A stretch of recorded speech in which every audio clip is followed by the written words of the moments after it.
Oh, there we go. Alright, it's 10 o'clock. Just a few little glitches there as usual. Alright, good evening.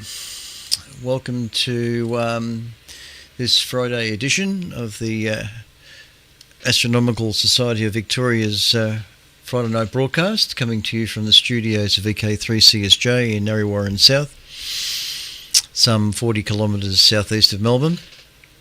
And that was an excellent little presentation just beforehand from Steve, VK3TTF, from the Bendigo, I think it's a Bendigo, or was it Ballarat ham thing. All right, let's see now. Hopefully tonight will be a nice short one. I think I say that all the time. I've got no lights on in here either. Oh, it doesn't matter. Picture seems to be illuminated enough. We're broadcasting on 3541 kilohertz in the 80 metre amateur radio band, prime frequency, beaming to the north and to the west.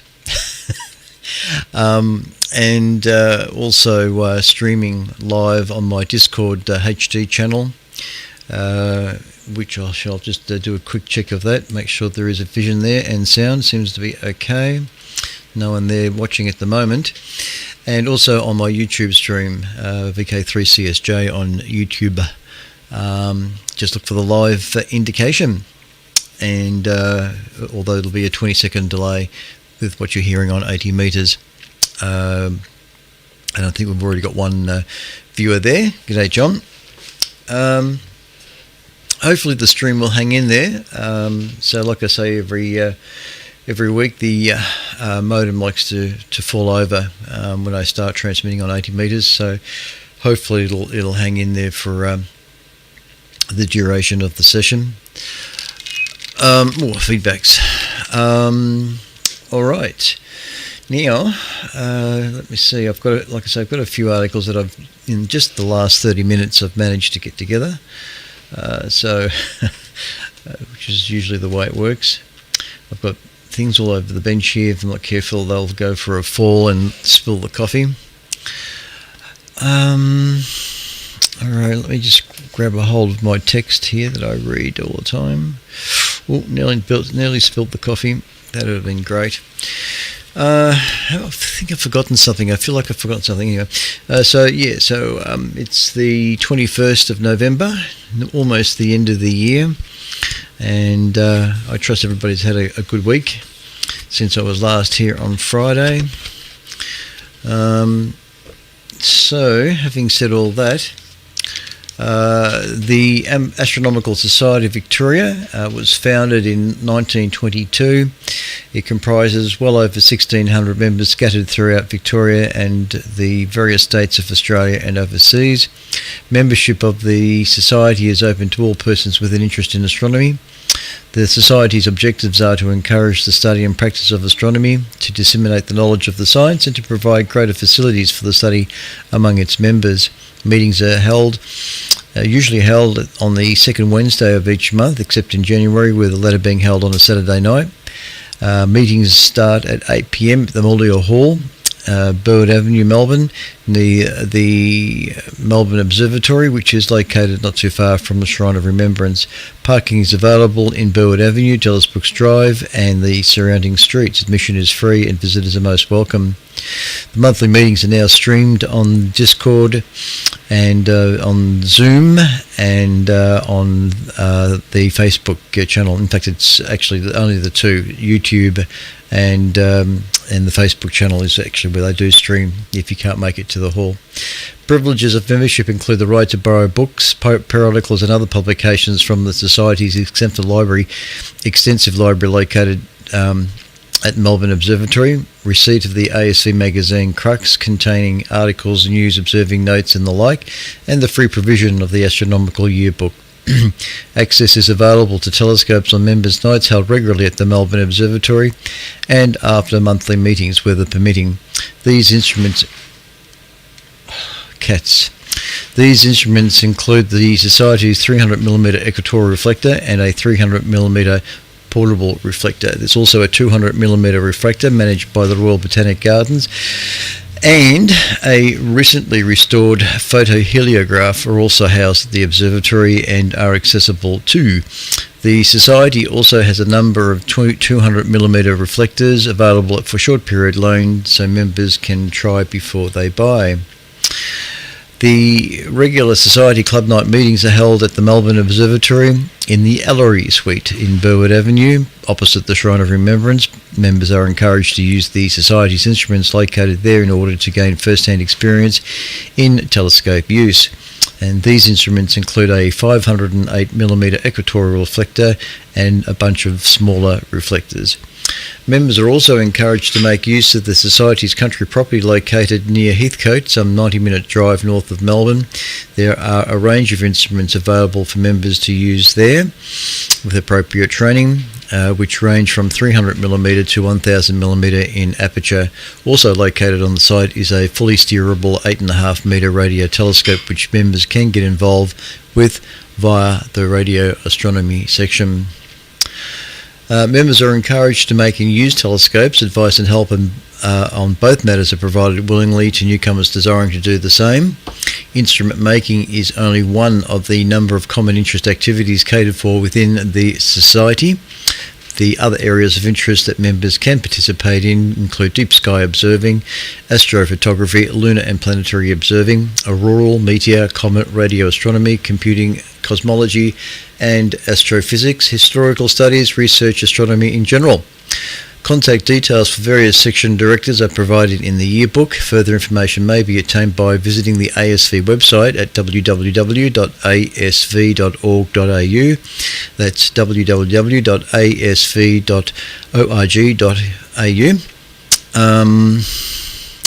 And also notifications of events within the ASV are given out in the what's referred to as the Crux Extra Bulletins, which is an email sent out at other odd times just to keep members abreast of what's going on. Please note that the ASV will conform to any government health directives in regards to if ASV events may be required to be cancelled or postponed as a result. If you wish to send an a letter, a normal snail mail, to the ASV, the address you would put upon your envelope is the Secretary, Astronomical Society of Victoria, GPO Box 1059, Melbourne, Victoria 3001. But otherwise, it will be revealed if you go to the ASV website, as already mentioned. Just getting some adjustments here done. All right. And it didn't work anyway. All right. Now, let me see. I forgot to do that. If you're listening, Andrew, VK3KIS, I was going to send you an email, and I just remembered that I was going to do that. About how to get to the Starbecue. Well, if you haven't found out already, I'll get that to you. I'll have to remember to do that. We also have an email address, thinking of that, vk3ekh@gmail.com, vk3ekh@gmail.com if you wish to send a signal report or whatever tonight. Alrighty then. Something I've been putting off for the last couple of weeks. I've got a new book to read, one of thousands, and this has come from, I think it was Bintel in Sydney, and yeah, look, I've just about got every book that Carl Sagan ever published. Anything that he published, I've managed to acquire. Neil deGrasse Tyson is only really just beginning in his book World of Books. In fact, I'm not even sure how many books he's published right now, but here's one that I noticed on the Bintel Telescopes website up there in Sydney, and I thought this could be an interesting thing to get. So I'll just do a little bit of a book review, if you don't mind. Neil deGrasse Tyson. Between Neil and Professor Brian Cox and the late Carl Sagan, they're the three that are really worth listening to. Anyway, this new book is it's called Cosmic Queries. Cosmic Queries, Star Talk's Guide to Who We Are, How We Got Here, and Where We're Going. And if I just go straight to the back cover and see what they say, as spacecraft plunge deeper, accelerators split atoms, and telescopes capture signals billions of years old, our understanding of the universe and our place in it keeps changing in revolutionary ways. In this intriguing book, Neil deGrasse Tyson brings the newest ideas of astrophysics to answer philosophy's perennial questions: how did we get here, and are we alone, and how do we know? Building on the wisdom of the ancients from Eratosthenes, I can never pronounce that, to Galileo, and explaining the most significant science of today, such as the discovery of exoplanets and the identification of subnuclear particles, Tyson guides us through his trademark wit and humour on a journey from past to future, from the tiniest to the most colossal, from the frontiers of our knowledge into the vast unknown, always encouraging us, as he puts it, to keep looking up. And Eratosthenes, I think that's how you pronounce it, Eratosthenes to Galileo. I can just hear Carl Sagan saying that in his characteristic way. What else can I say here?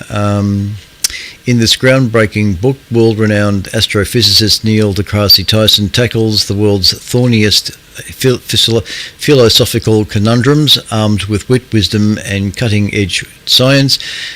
Together with distinguished physicist James Terrafil, Tyson presents questions that have preoccupied humanity for millennia.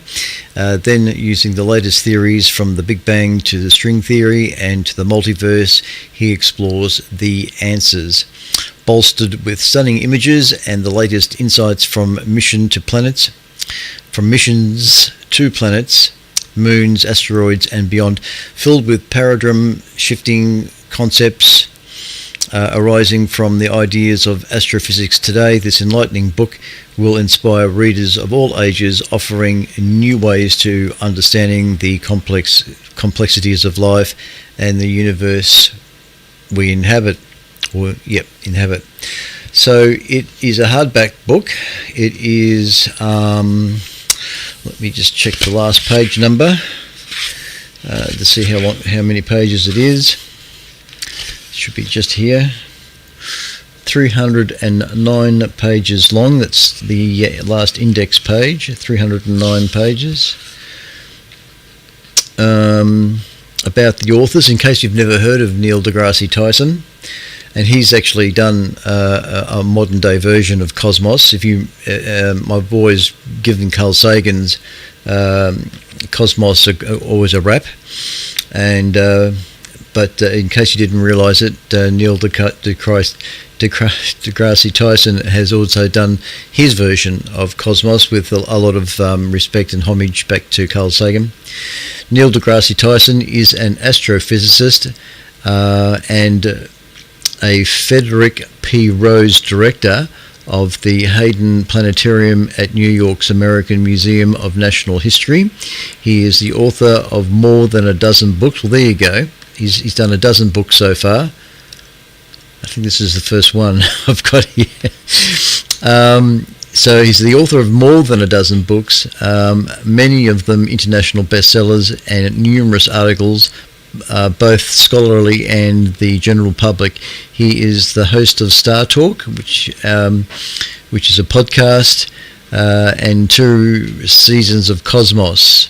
televised by Fox and National Geographic.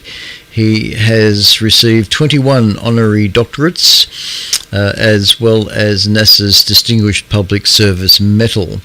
He and his wife live in New York City.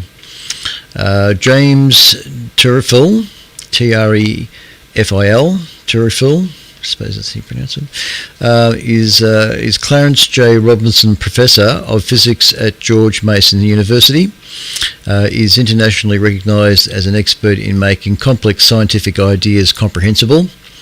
He is the author of numerous magazine articles and books on science for the general public, including National Geographic's Space Atlas and The Story of Innovation. He and his wife live in Fairfax, Virginia. So anyway, so Neil and James have got together to produce this book. So I'm holding it up in front of the Z camera right now, and that's what it looks like. Neil deGrasse Tyson. It's that thick, and it looks like it would be a worthwhile read. Maybe I can just quickly go through the index. Chapters, just to see what he's got here. How many chapters are there? That's all on one page. So chapter 1 is what is our place in the universe. Chapter 2 is how do we know what we know. Chapter 3 is how did the universe get to be this way. Chapter 4 is how old is the universe. Chapter 5 is what is the universe made of. Chapter 6 is what is life. Chapter 7 is are we alone in the universe. Chapter 8 is how did it all begin. Chapter 9, how will it all end? And chapter 10 is what does nothing have to do with everything? There it is. That's the contents in a nutshell. So anyway, that's I got that from Bentel Telescopes, the place up there in Sydney, and it only took about 3 days to get down here. So that'll be a nice collection of my books on the shelf there that I haven't read yet. Yeah, I've been wanting to run that through the last 3 weeks. All right. So having said all that, let's segue into the first article that I have here. You're tuned to ASV Radio, VK3 Echo Kilo Hotel, the official station of the Astronomical Society of Victoria, with the regular broadcast. 1, 2, 3, 4. That level on YouTube might be a bit too high. 1, 2, 3, 4. Let me just drop that down a tad. 1, 2, 1, 2. Just a tad. Okay. What is it here? Let's just check the inbox. Andrew's checking in. G'day, Andrew. He's a 5 and 9. On 73. Oh, 73, Andrew. Okay. Okay. And if there's anybody on Discord, let's have a quick look. We've got Steve, VK3SBX, and Andrew, VK3KIS. G'day, guys. First article. Where is my internet got to? Here we are. Astronomy. Oh, okay. Oh, yes. All right. The birth of Edward Hubble. Now, I was going to try and find a photograph of Edward, but for some obscure reason, this very, very, very quick article on from astronomy.com website doesn't have a picture of Edward Hubble, so you'll have to guess how he would have looked. A bearded old man. Anyway, apparently, November 20, 1889 was his birth. He was born in the year 1889 on November 20, which was yesterday. The birth of Edward Hubble. Today in the history of astronomy, the astronomer who would both expand our universe and help us organise the cosmos was born. And there's a graphic associated with this particular quick article. I'll just throw that up. There it is. So among Edward Hubble's many contributions to astronomy was the what's referred to as the tuning fork, classification diagram for sorting galaxies by type. On November 20, 1889, Edward Hubble was born in Marshfield, Missouri. His 1923 observations of the Andromeda Galaxy and a Cepheid variable within it would vastly expand our understanding of other galaxies and the size of the universe. In addition to that monumental discovery, Hubble also developed a system for sorting galaxies. In the 1930s, Hubble began to study and classify galaxies into their various so-called morphological types. The array of structures astronomers saw in photographs, in other words. He eventually assembled the types of galaxies he observed into a tuning fork-shaped diagram. It contained spiral galaxies, barred galaxies, spirals containing a linear bar or of material passing through their centers, or lens-shaped galaxies, lenticular lens-shaped galaxies, and elliptical galaxies. He also identified irregular galaxies, clouds of stars, and gas that lacked any organized shape of any sort. Later on, astronomers identified peculiar galaxies, systems that appeared to be wrecked with explosive or disruptive events.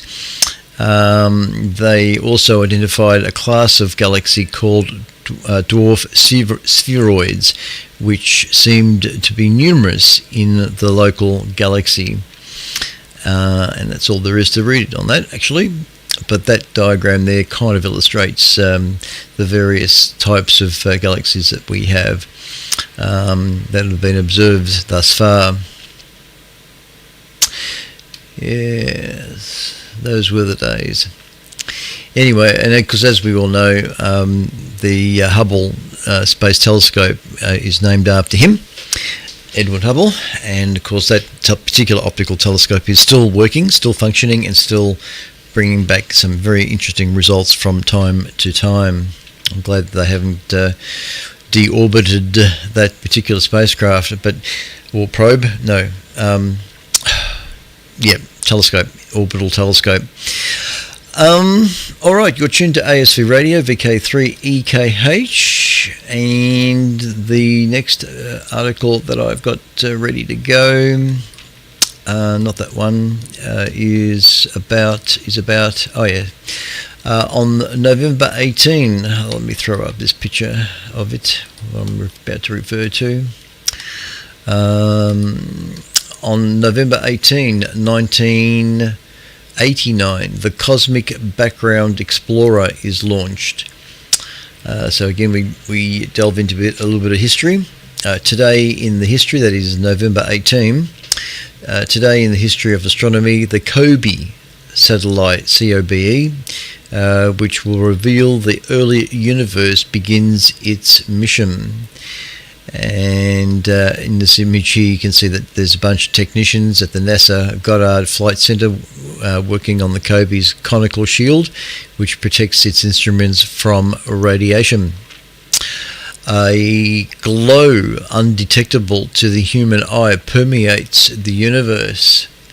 This light is the remnant signature of the cosmic beginning, a dense, hot fireball that burst forth and created all mass, energy, and time. The primordial cosmic microwave background, CMB radiation, has since travelled some 13.8 billion years through the expanding cosmos to our telescopes on Earth and above it. Extracting clues from the CMB has taken multiple generations of telescopes on the ground aloft into the atmosphere and launched into space full stop. Specifically, 3 satellites, COBE, WMAP and Planck, revealed that our current cosmos, which is complex and filled with clusters of galaxies, stars and planets and black holes, evolved from a surprisingly simple early universe.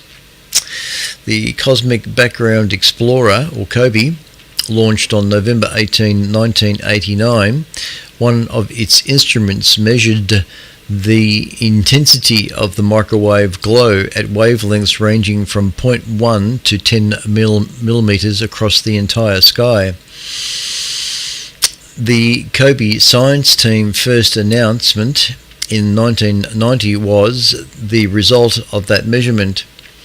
The radiation's intensity plotted by wavelength makes it obvious that the CMB was a very specific intensity curve, or has a very specific intensity curve, where the strongest signal is at 2 millimeters.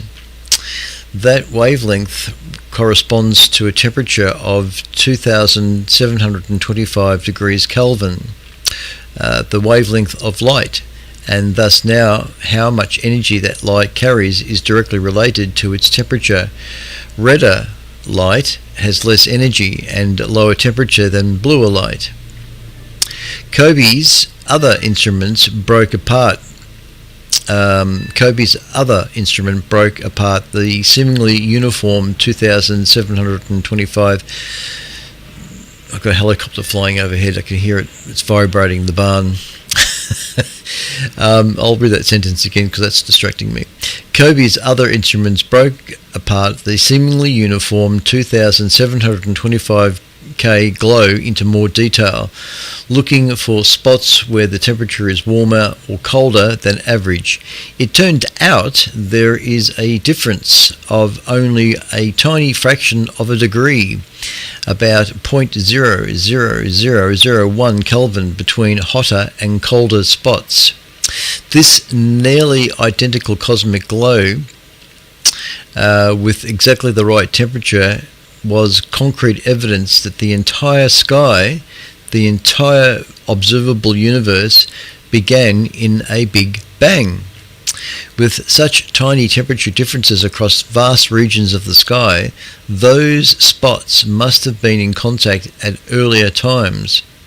COBE leaders John Mather and George Smoot, S-M-O-O-T, Smoot, won the 2006 Nobel Prize in Physics for their work. John Mather and George Smoot. What a name, Smoot. Where does that come from, honestly?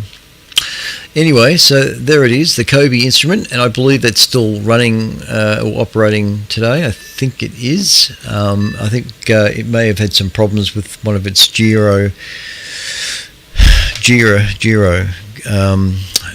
devices that keeps it in orbit. What's it? Something. I'm thinking properly on that one. Gyroscopic. Oh, that doesn't matter. Anyway, so there it is. Happy birthday to the Cosmic Background Explorer. Ah, dear me. Alright, you're tuned to ASV Radio VK3 Echo Kilo Hotel.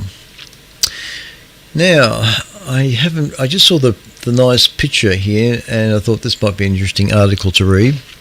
So let me just go straight to the picture. Don't have to go back to the camera. Mumble. Courtesy of astronomy.com again. Researchers discover Earth's largest modern impact crater. How's that? This was published November 20, just yesterday. And it's called the Jinlin crater. Is large, young, and remarkably well preserved. And I guess you can kind of make it out in that picture there. There might be some difficult Chinese words here. Researchers from the Shanghai and Zhongzhou, China, have discovered an impact crater. It sits on the side of a hill in Zhaoxing, Guangdong province. They have given it the name Jinlin crater, Jinlin, that's pretty easy, Jinlin crater. The team announced its results in a paper published in the journal Matter and Radiation at Extremes. Earth throughout its history has been struck many times by meteorites, large and small, but only about 200 impact craters have been identified, and based on measurements of nearby soil erosion, the Jinlin crater is one of the youngest. It likely formed during the early to mid Holocene epoch, the one we're currently in, which began about 11,700 years ago as the last ice age ended. The Jinlin crater is the largest from the Holocene, Holocene, Heliocene, something like that. It measures about 2,950 feet, or 900 meters across, and is roughly 300 feet deep, 90 meters. It's a lot bigger than previous record holder from the Heliocene. The Mecca crater in Russia, which measures 985 feet or 300 meters in diameter, as an example. This discovery shows that the scale of impacts of small extraterrestrial objects on the Earth in the Holocene is far greater than previously recorded, said author Ming Chen. The team knows that the impactor was a meteorite. If it had been a comet, it would have left a much larger crater, perhaps 6 or 10 kilometers across. So far, the exact composition of the meteorite, whether it was a stone or iron, has not been determined. The preservation of the crater is surprising. The region it's in has a climate featuring heavy rain and high humidity, conditions that accelerate erosion. The team examined the granite layers that have helped preserve the crater. One of granite's constitutions is quartz, and the researchers found many pieces with tiny structures called planar deformation features.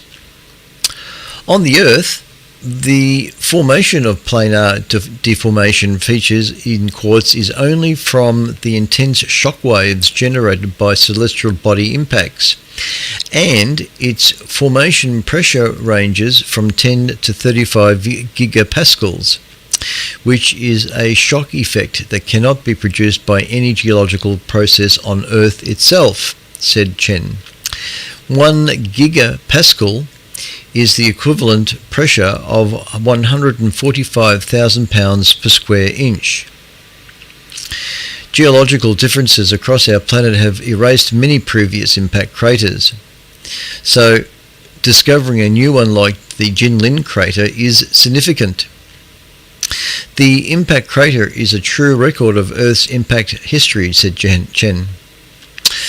The discovery of the Earth impact crater can provide us with a more objective basis for understanding the distribution, geological evolution, and impact history and regulation of small extraterrestrial bodies.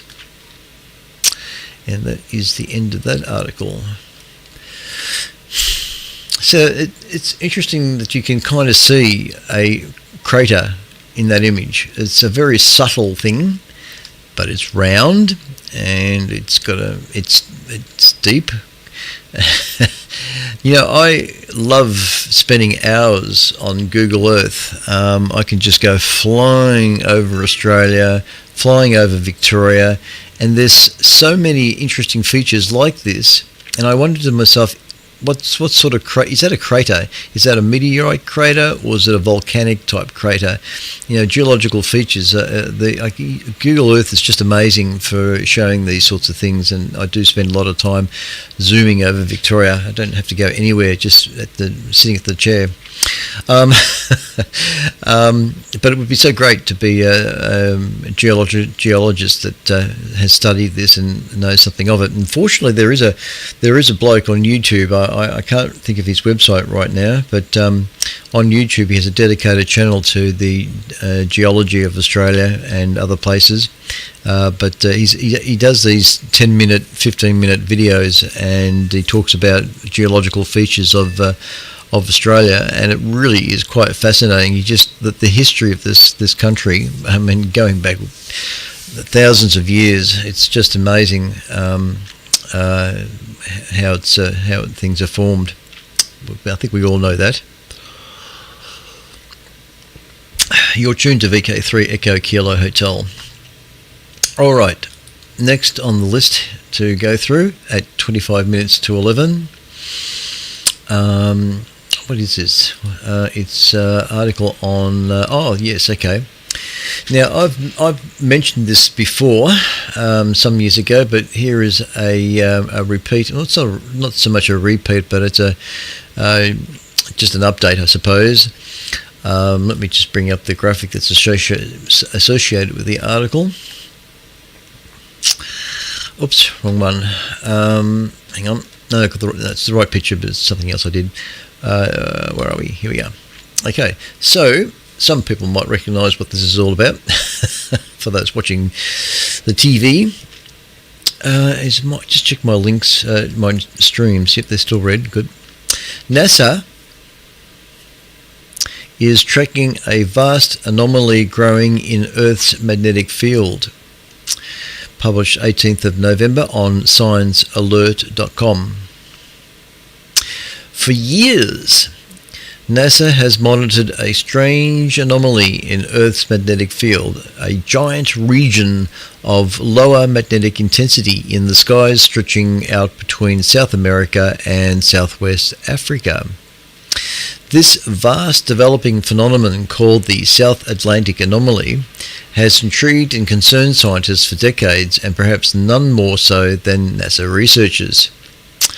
The space agency's satellites and spacecraft are particularly vulnerable to the weakened magnetic field within the anomaly and the resulting exposure to charged particles from the Sun. Likened by NASA to a dent in the Earth's magnetic field, or a kind of porthole in space, the South Atlantic Anomaly, SAA, has expanded by around half the size of continental Europe since 2014, while its magnetic intensity weakens according to the latest data. It generally doesn't affect life on Earth, but the same can't be said for the orbital spacecraft, including the International Space Station, which passes directly through the anomaly as they loop around the planet in low Earth orbit. I've got a video that I can run here, but I'll just hang on for a sec. During these encounters, the reduced magnetic field strength inside the anomaly means technological systems aboard satellites can short-circuit and malfunction if they become struck by high-energy protons emanating from the Sun.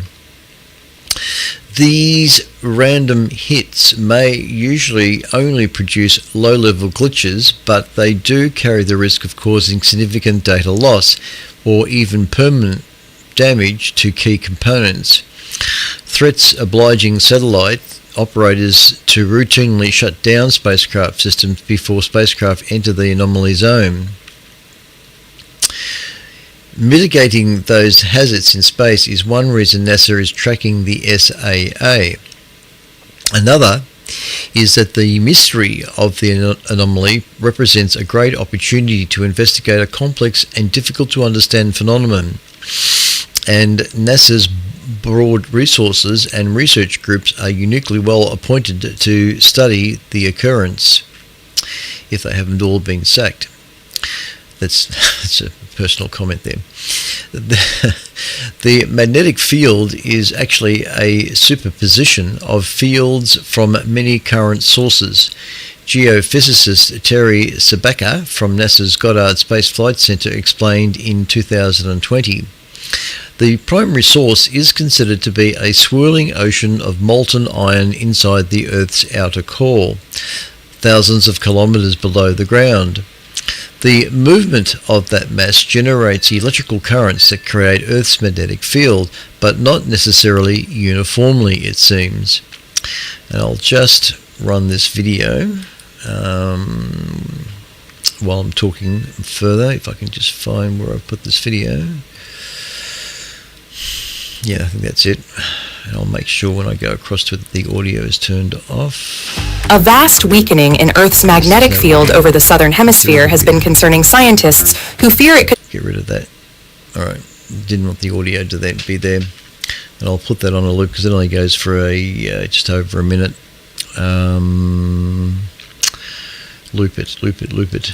There we go. Alright, so getting back to the article. A huge reservoir of dense rock called the African Large Low Shear Velocity Province. The African Large Low Shear Velocity Province is what it's called, located about 2,900 kilometres below the African continent, is thought to disturb the field's generation, resulting in the dramatic weakening effect, which is aided by the tilt of the planet's magnetic axis. The observed SAA can be also interpreted as a consequence of weakening dominance of the dipole field in the region, said NASA Goddard geophysicist and mathematician Weijia Kyung in 2020. I probably didn't pronounce that right. More specifically, a localized field with reversed polarity grows strongly in the SAA region, thus marking the field intensity very weaker than that of the surrounding regions. Let me just read that again. More specifically, a localized field with reversed polarity grows strongly in the SAA region, thus making the field intensity very weaker than that of the surrounding regions. It all depends on how you say it. While there's much scientists still don't fully understand about the anomaly and its implications, new insights are continually shedding light on this strange phenomenon. For example, one study led by NASA's heliophysicist Ashley Greeley in 2016 revealed the SAA slowly drifts around, which was confirmed by subsequent tracking from CubeSats in research published in 2021. It's not just moving, however. Even more remarkably, the phenomenon seems to be in the process of splitting, with researchers in 2020 discovering that the SAA appeared to be dividing into two distinct cells, each representing a separate centre of minimum magnetic intensity within the greater anomaly. Just what that means for the future of the SAA remains unknown, but there's evidence to suggest that the anomaly is not a new appearance. Study published in July 2020 indicated that the phenomenon is not a freak event of recent times, but a recurrent magnetic event that may have affected Earth since as far back as 11 million years ago. If so, they could signal that the South Atlantic anomaly is not a trigger or a precursor to the entire planet's magnetic field flipping, which is something that actually happens, if not for hundreds of thousands of years at a time.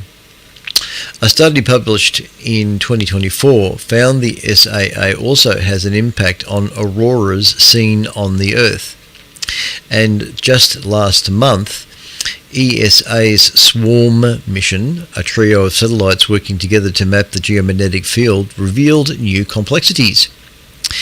It's changing differently towards Africa than it is near South America, says geophysicist Chris Finlay of the Technical University of Denmark. There's something special happening in this region, and that is causing the field to weaken in a more intense way, he said. Obviously, huge questions remain, but with so much going on with the vast magnetic oddity, it's good to know that the world's most powerful space agency is watching very closely. Even though the SAA is slow moving, it is going through some change in morphology, so it's also important that we keep observing it by having continued missions. because that's what helps us make models and predictions, they say. Righto. So yes, stay tuned to this story. But I am still looking forward to seeing the magnetic poles go for a flip. I hope that happens in our lifetime, because I'm really keen to see what's going to happen.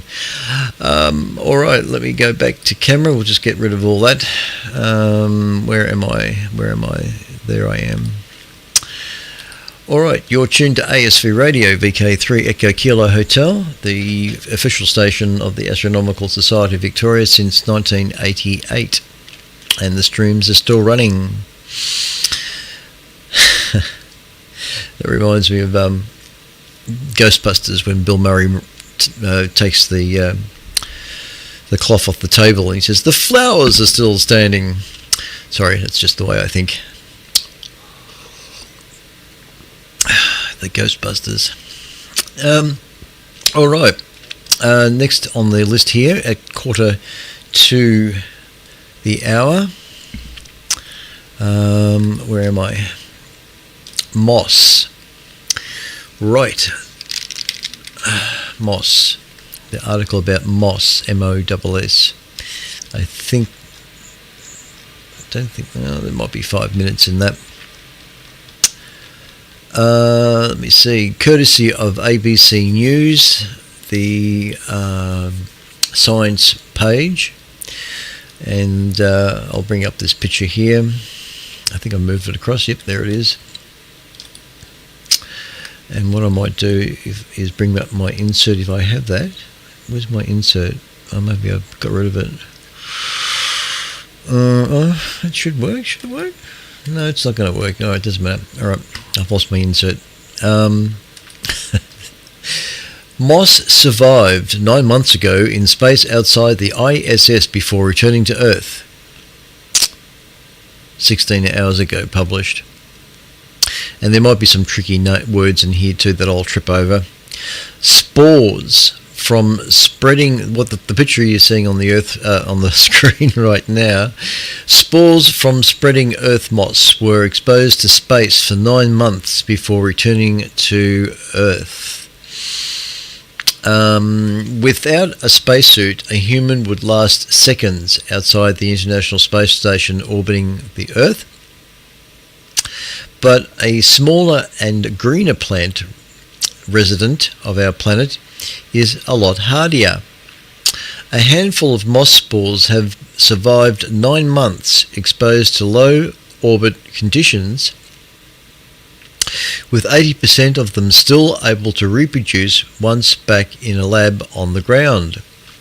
The results published in the journal Science, iScience, is the latest in a series of experiments by different scientific groups testing for the capabilities of moss species for future space exploration.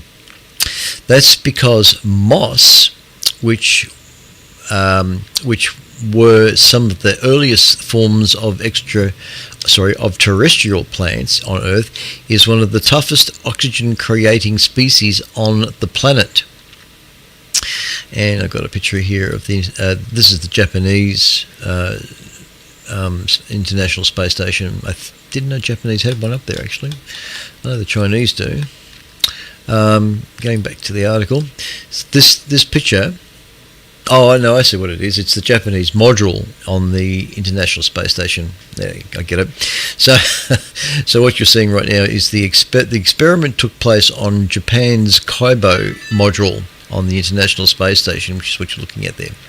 Kaibo.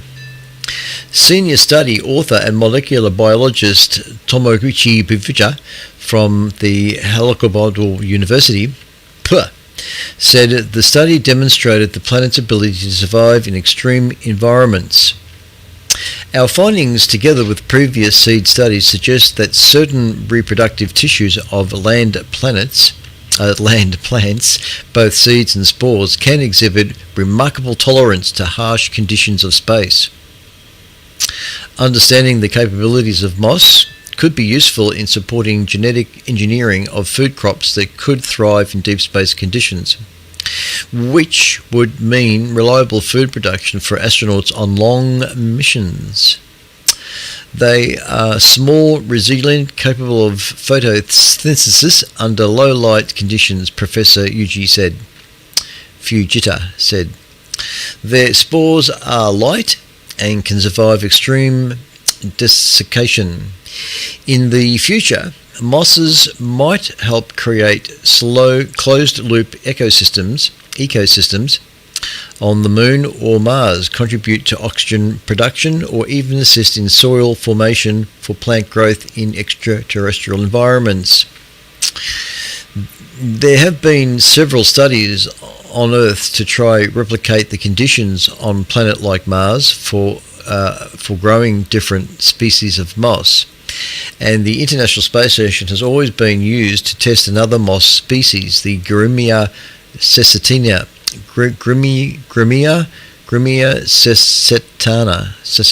cecitana, which had a survival rate of 80% after 31 days in a Martian-like atmosphere.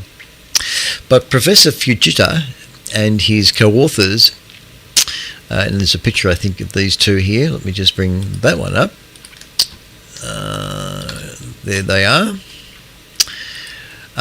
Study co-authors Chang Kong-myang and Tomochi Fujita.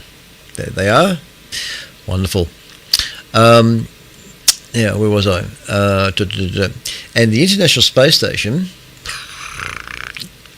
But Professor Fujita and his co-authors wanted to expose more moss for longer to see how it would fare under ultraviolet radiation and extreme temperatures like minus 190 degrees Celsius.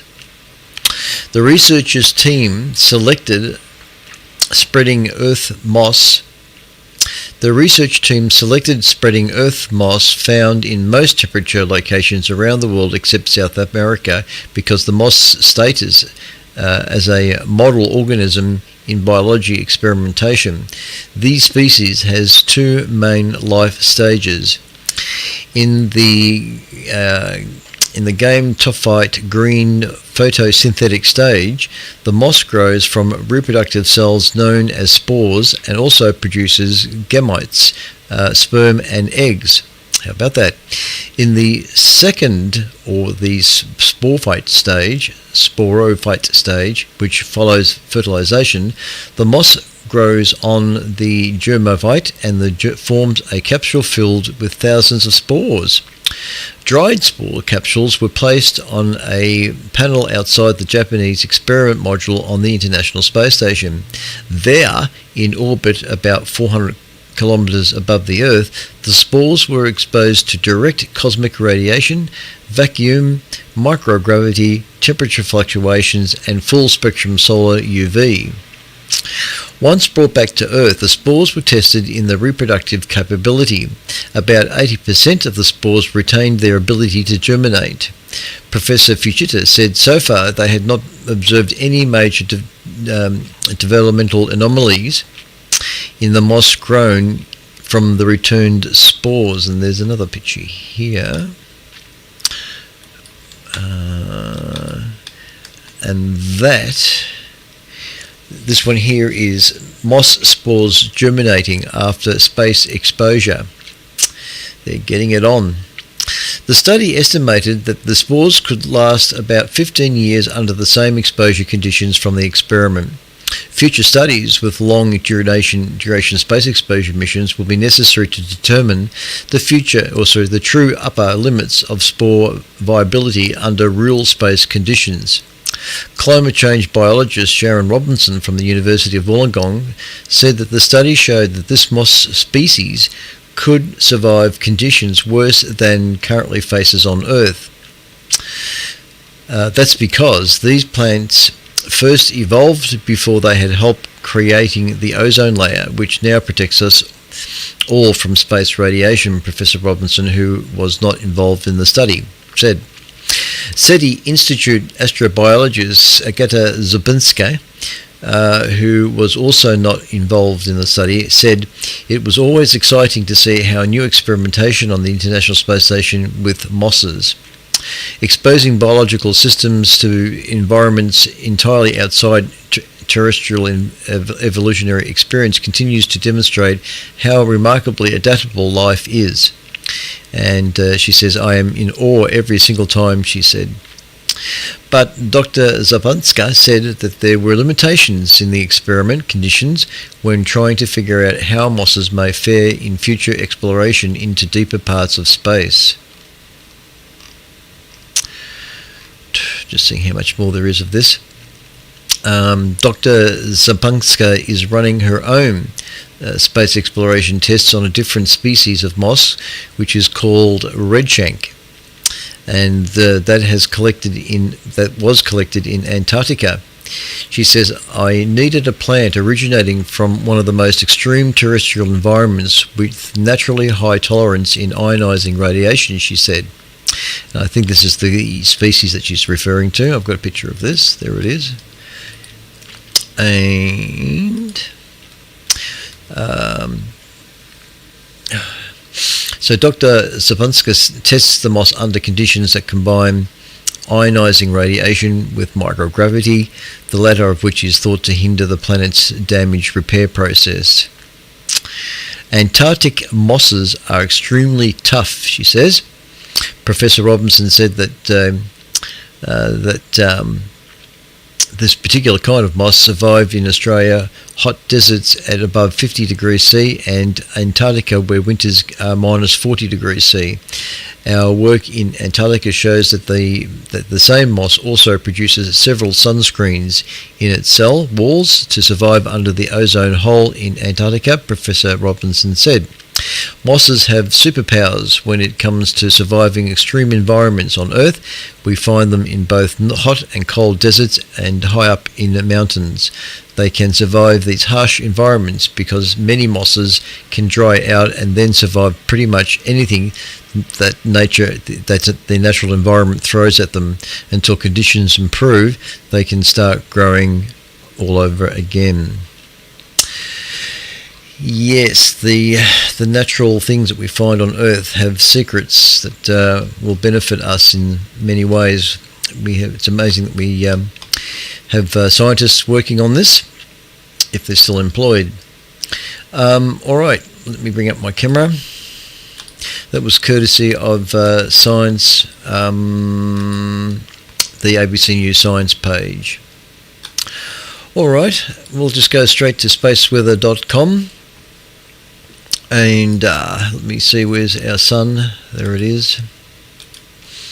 This is the current view of our sun. If we had a telescope and could look at the disk of the sun, it looks pretty quiet at the moment.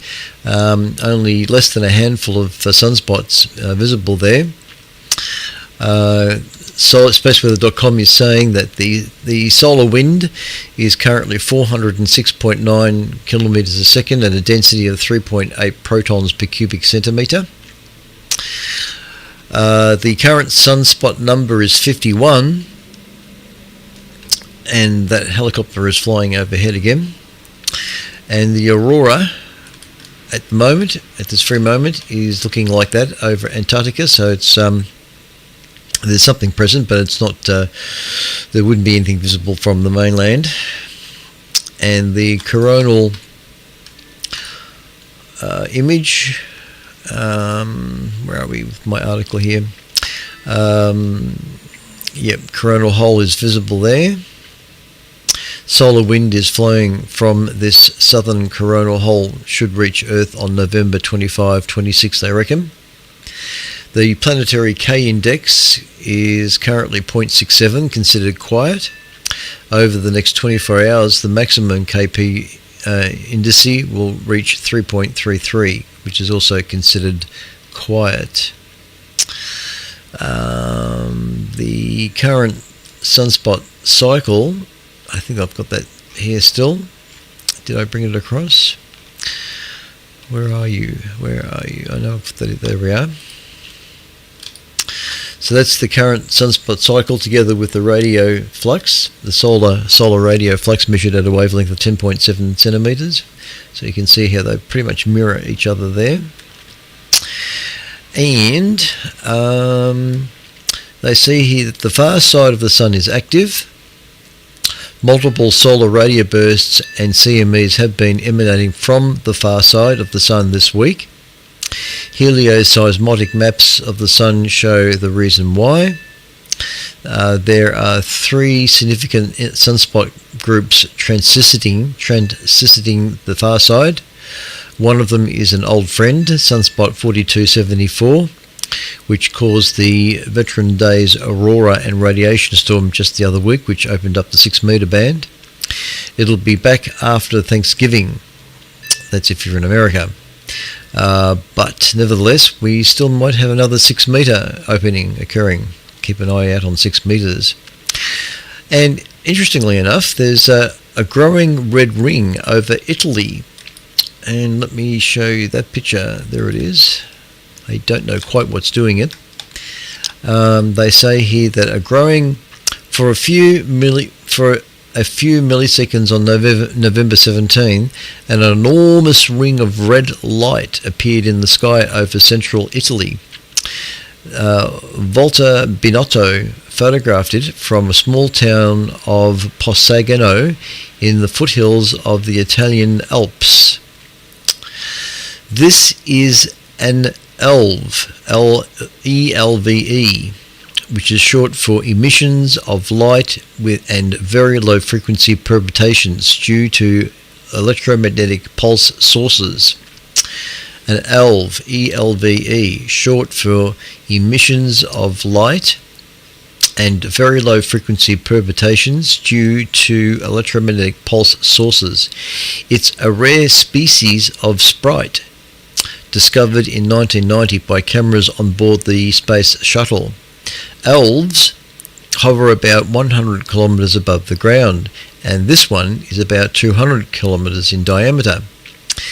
The ELVE was generated by a powerful negative lightning strike in a storm in Venezia, about 300 kilometers south of me, says Binotto. One bolt was so strong, about negative 303 kilo amperes, it generated an intense electromagnetic pulse, or EMP.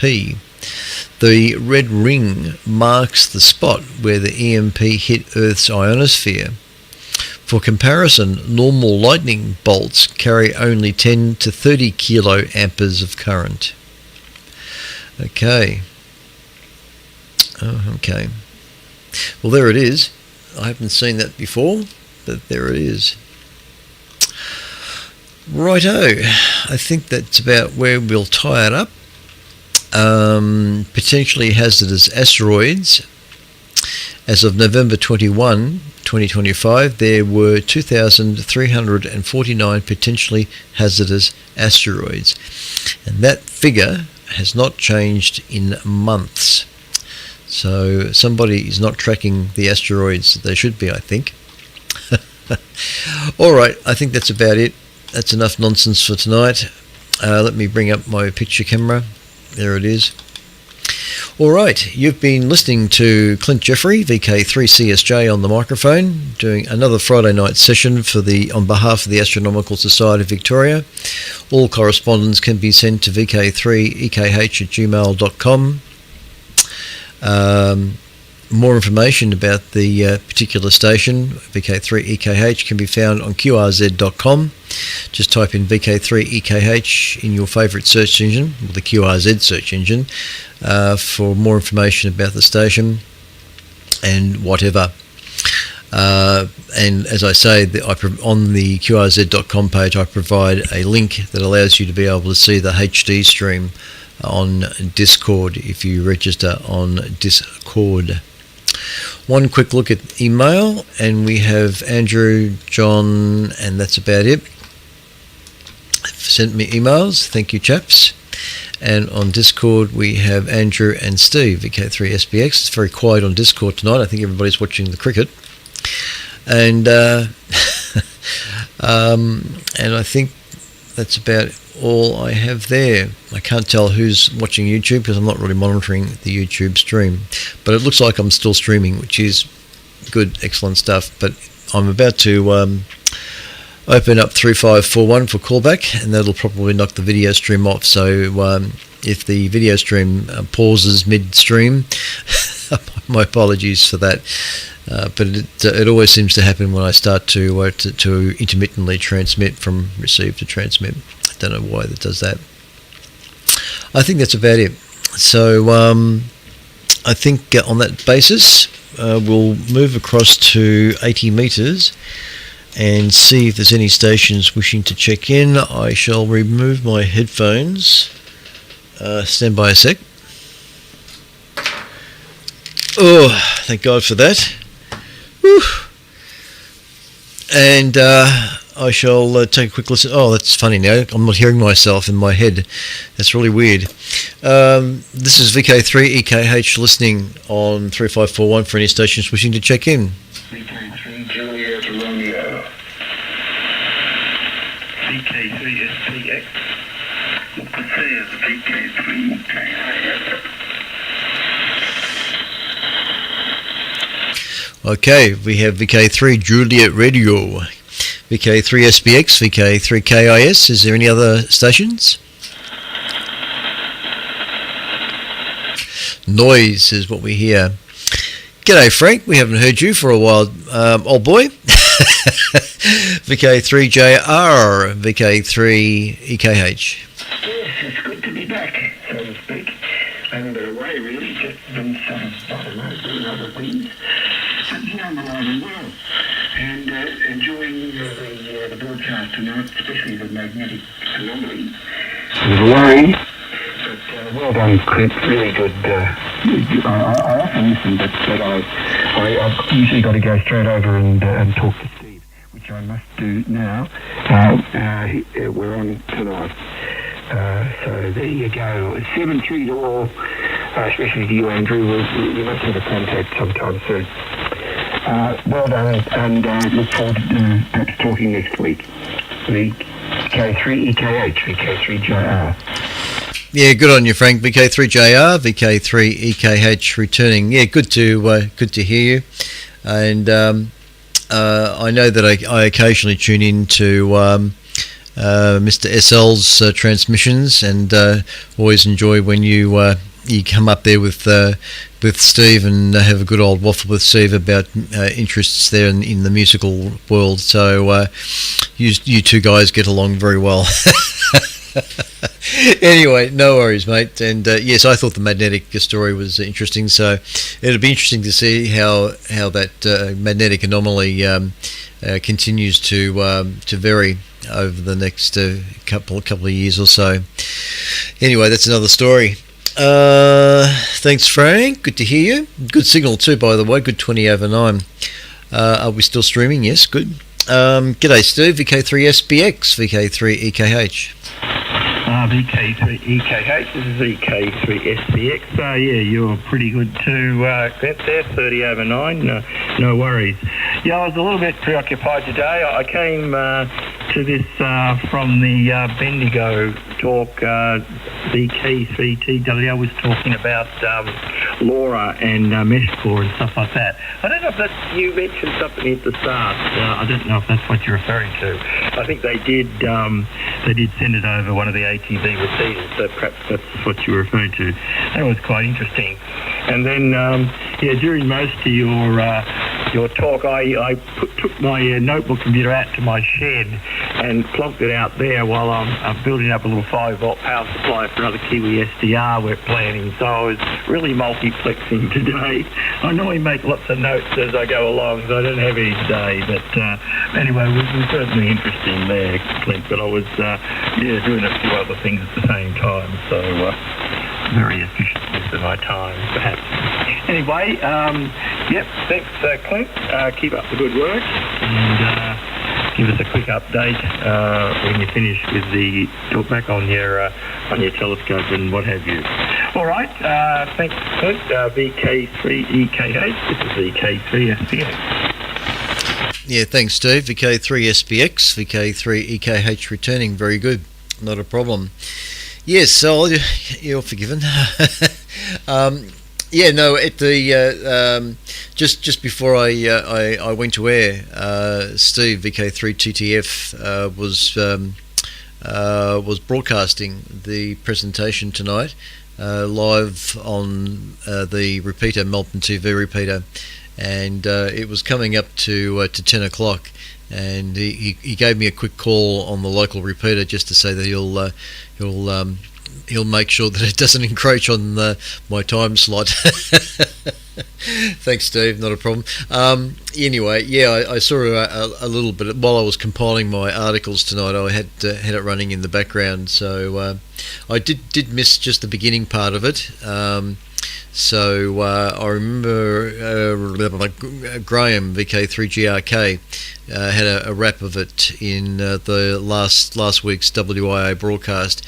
He mentioned something about that. So yeah, I missed just the opening part of that presentation. I really didn't actually turn on the TV here until I sat down at about 9:30. So I missed a lot of that actually. Anyway, never mind. All right.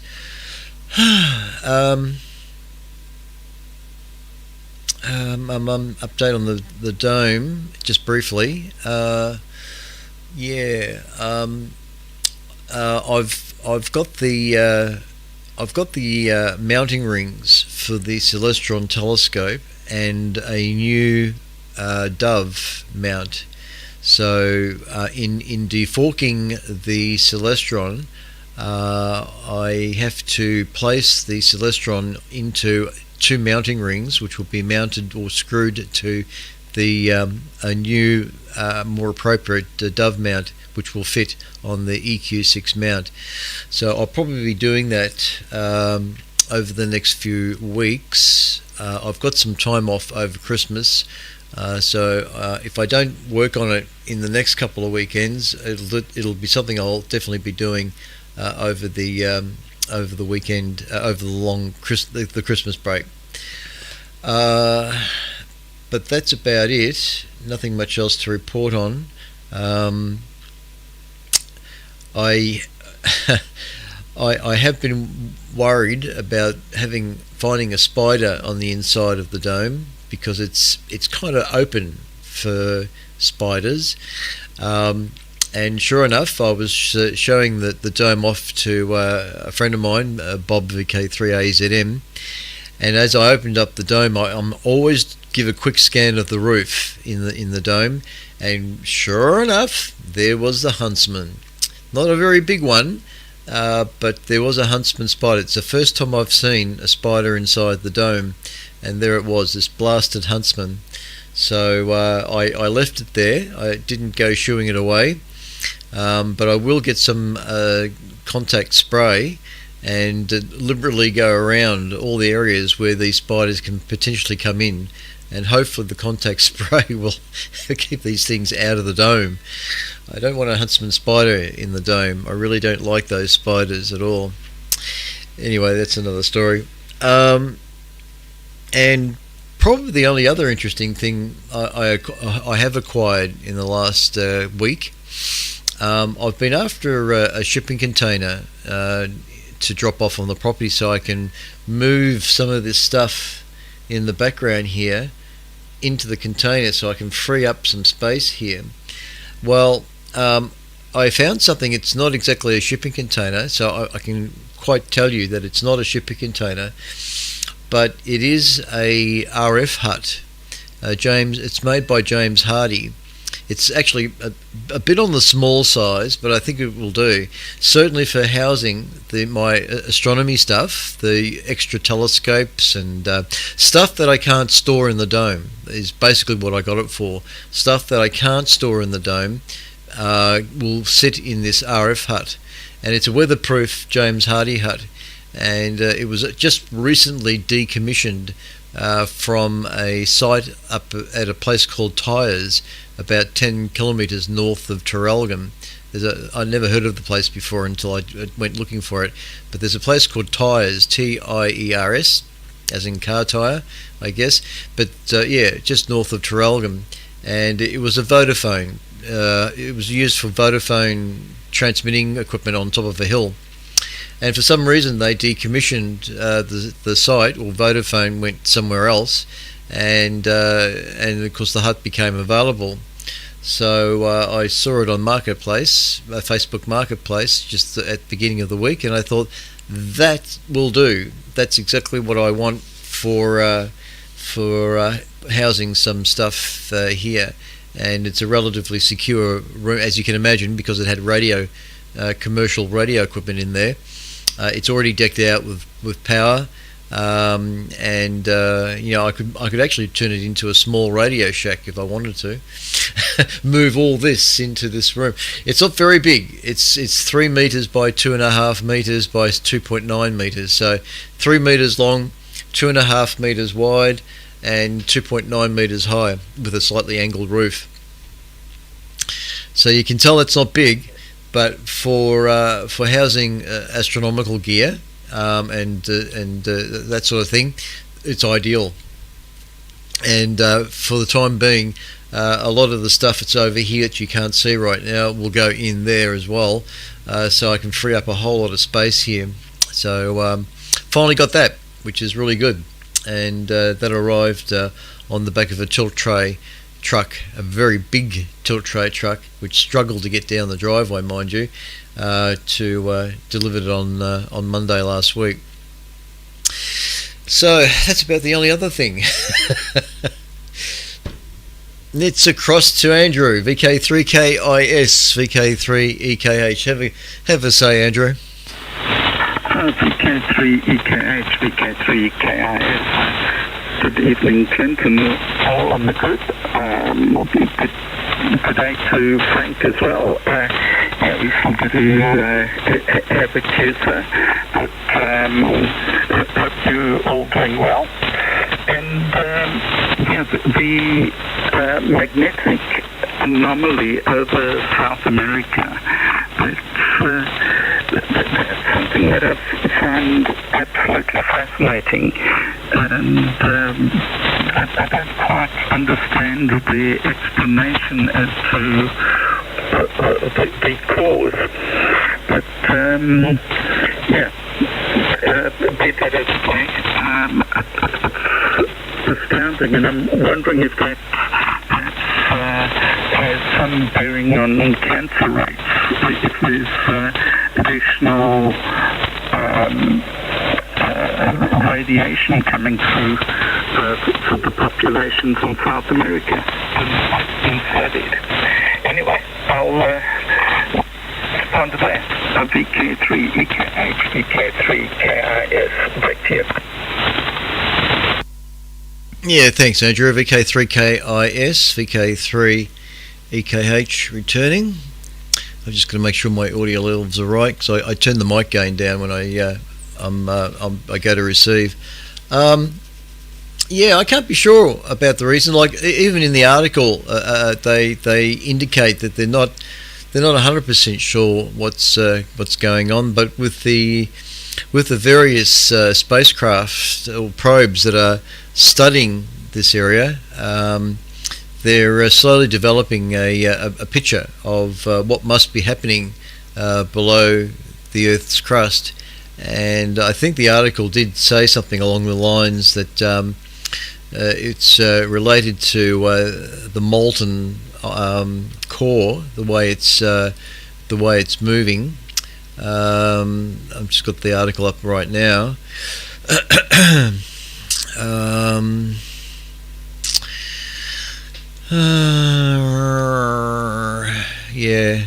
Anyway, the article, if you wanted to catch up with it yourself, it's on sciencealert.com. Actually, I wonder if I can pick up the URL. Maybe I can pick up the URL and drop it into Discord. That might work. Let me see. Astronomy chat room. I'll see if this works. I'm just going to drop this URL here and then paste it. And yeah, there it is. So, and I can see that Steve is there. Oh, Ozology, geology. Thanks, Steve. That's what I was. That's the guy. That's the guy I was thinking of. Oz Geology. So thanks for dropping that in there, Steve. VK3TTF. Excellent stuff. And yes, the link about the magnetic anomaly I've just thrown in to the chat room. So I can see you're still there on watching the video side of it. So if you go to the astronomy chat room, I provide a link there to that article which I read out just before, and the various images that are and YouTube videos that are associated with that. So that's very convenient. I haven't done that before. All right. On that note, I think we'll conclude. Although just before I do, Steve, if you're still watching Discord, I'll show you this hut that I'm referring to. There it is. I've got it up on the screen. So and that should be on Discord, I think. Where is it? There it is. Yep. There we are. Oh, it's reversed. Oh, it's because of Discord. Okay. Yeah. So there it is. The wide angle effect on the camera makes it look pretty long and big and huge, but it's not that long, big and huge. But you can see where the dome is in the background. You can see how I've got it sitting on the property in relation to where the dome is. So you know, when it comes to moving telescopes around, I don't have far to go. Yeah. But anyway, there it is, and I can show you where it was. This is the site in Tyres. So this is the telecommunication site in a place called Tyres, just north of Traralgon, 10 kilometres north of Traralgon. And you can actually see the hut just at the left of the tower, the concrete tower, in this image. This is a Google Earth street view, Google Earth view. And you can see the hut just at the base of the tower there, the concrete tower, and that just became surplus. And I saw it on Facebook Messenger, and I thought, it's not a shipping container, because the local council is giving a lot of people grief about shipping containers, and I wanted, that's the size of a shed, a garden shed, so it can't be a problem. It sits on a galvanized base, so it's not directly on the ground. It's got a galvanized metallic base on it, and as you can see, it's fitted out with power. So all I've got to do, that you can see in that image there, there's a power. I've got a power post GPO outlet just sitting there near the garden, and I'll put I'll run a cable. There's an electrician friend of mine. They'll wire up a cable underground into the hut, so at least I can turn the light on inside, and away we go. So I thought that was really good timing. That finally came through. I've been looking and looking for an appropriate outhouse, and there it is. Dear. Alright, this is VK3EKH, the official station of the Astronomical Society of Victoria, concluding the transmission for tonight. Thank you, ladies and gentlemen, for listening in. And on this 21st of November, I will probably go for a few more weeks, but as usual, I do decide to shut down over Christmas. By about 3 or 4 weeks, I'll be off, but I'll probably make the last ASV broadcast in go to December. We break up on the 19th. I might make it the 12th. The 12th of December will be possibly the last broadcast I do for a few weeks, and I'll get this all sorted out behind me in this meantime, and try and make the operation status here a little bit easier on me. I say that now, but whether I actually do it is another question. Anyway, I'll keep you guys informed as I get closer to the end of the year. It's only 4 weeks.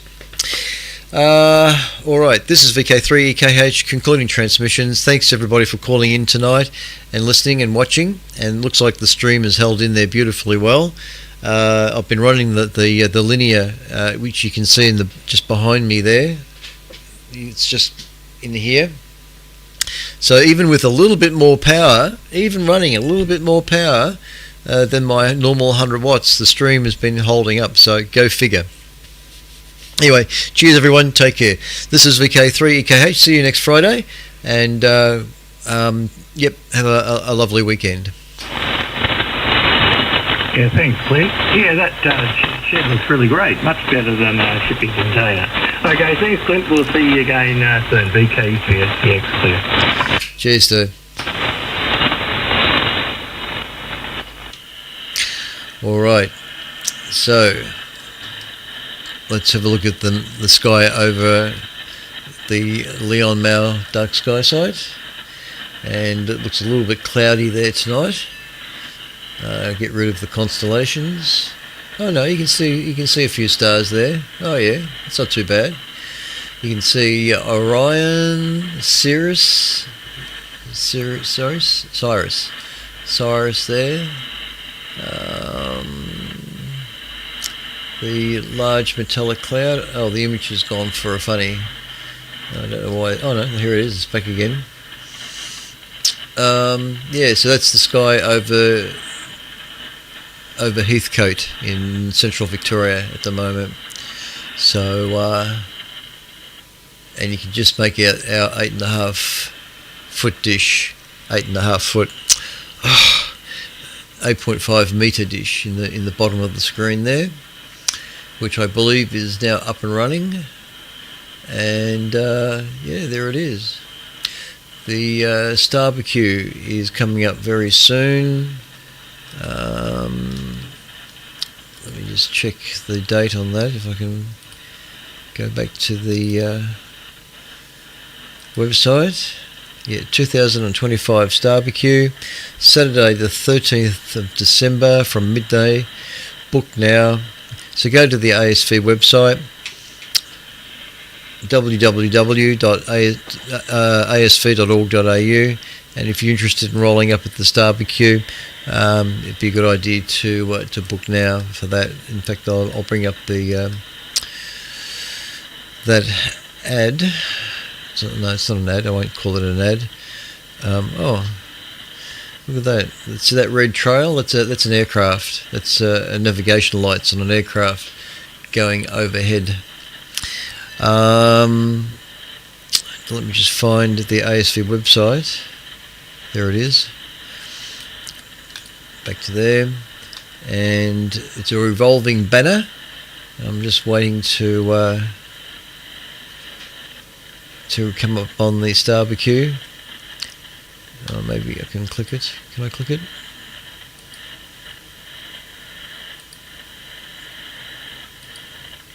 There it is. Stop. All right. Stop. Okay. So there it is. The Starbecue. Oh, we just lost it. No, we're back again. So Starbecue 2025, Saturday 13th of December from midday. Book now.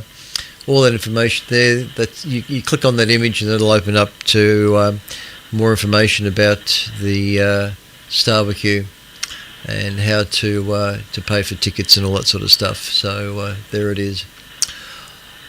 Back to the all sky camera, and there's the navigation lights on an aircraft coming in to land at Melbourne. Just one of the few problems optical astronomers have to put up with up there at the dark sky side is aircraft flying directly overhead, but they still produce some pretty good pictures. Alright, enough of that. Thank you for watching, listening, and we shall now conclude the streams and the ATV signal. Thank you for watching, everybody, and we'll see you all next week. Where's my test pattern? That'll do. This has been a transmission from VK3 CSJ on behalf of the Astronomical Society of Victoria. Good evening.